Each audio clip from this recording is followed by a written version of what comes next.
Today, we're going to talk about voter fraud. We have some data from some different websites.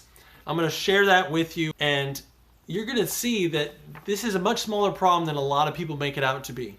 So I'm going to bring you through some numbers now. This is from voterfraudfacts.com. So you can get all kinds of great data about voter fraud on here.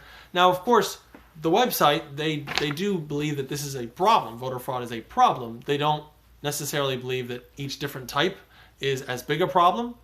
And I'm going to show you here that when I look at the data, I think that it's really just such a non-issue.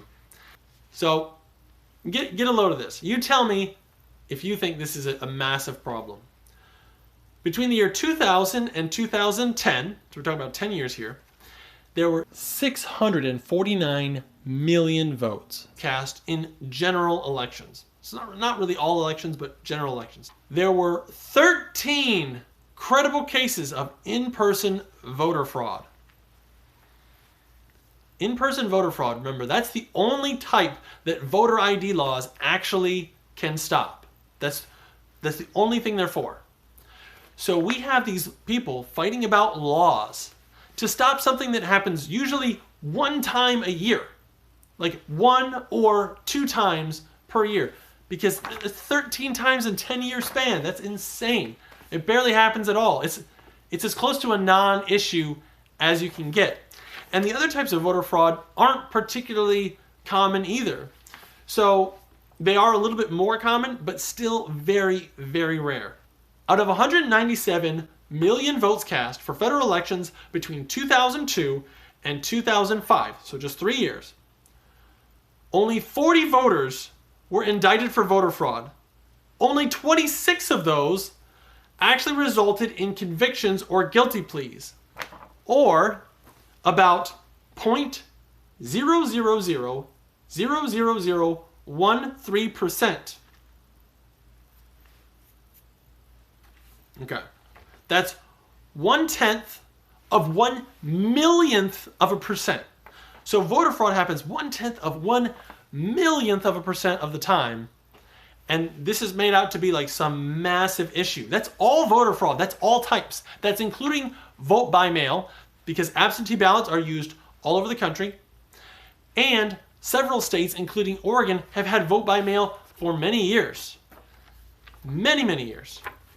So voter fraud barely happens at all. The government has indicted 95 people and convicted 70 of them for federal election related crimes. That's all federal election related crimes between 2002 and 2005. And of those, you'll notice that 25 were acquittals, and then you'll notice part of your campaign workers are 31 of the remaining 70 that actually went through and got convicted. 10 government officials, 3 election workers.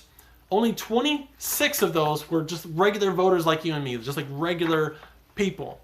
So this happened, so 26 times in a span of 3 years, there were actually voters that broke these kind of laws, because the other people, the laws don't affect those people, or the kinds of things like voter ID laws and trying to stop mail-in voting, like they're doing that anyway. Those kind of people who are trying to stuff the ballot box, they're working behind the scenes.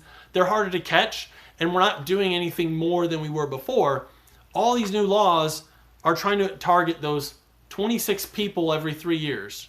Like that's what we're fighting about. That's what everyone's squabbling about.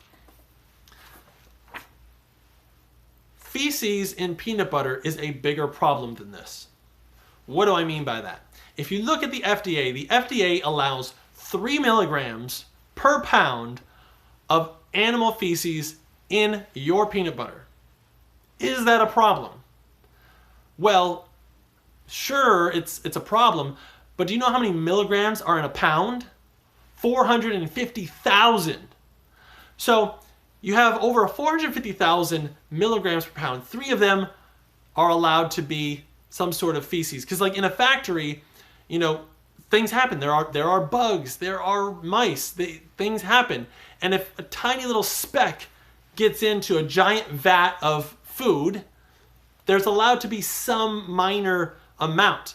So again, this is, voter fraud is like that tiny little speck. You can't have complete perfection. You can't have anything be 100% pure. You can have it be 99.999999999% pure, like voting is, but that 0.0, and really it's 0.6 zeros and then 1 3. That's the percentage of the time that this is happening. It's crazy that people are so worried about it. I was kind of not sure when I started researching this how much of a problem it really was. And this stuff is like, this is so rare, statistically insignificant. In my state, we had people waiting 3 hours in line to vote. That's a much bigger problem. You're gonna have way more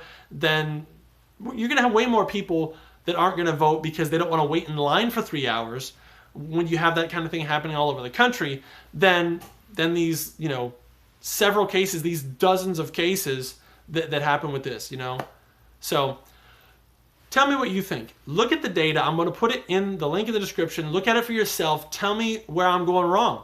I mean, if I'm wrong, I'll own up to it, but this is the way I see it. I'd love to hear your thoughts, and I will see you guys in the next video.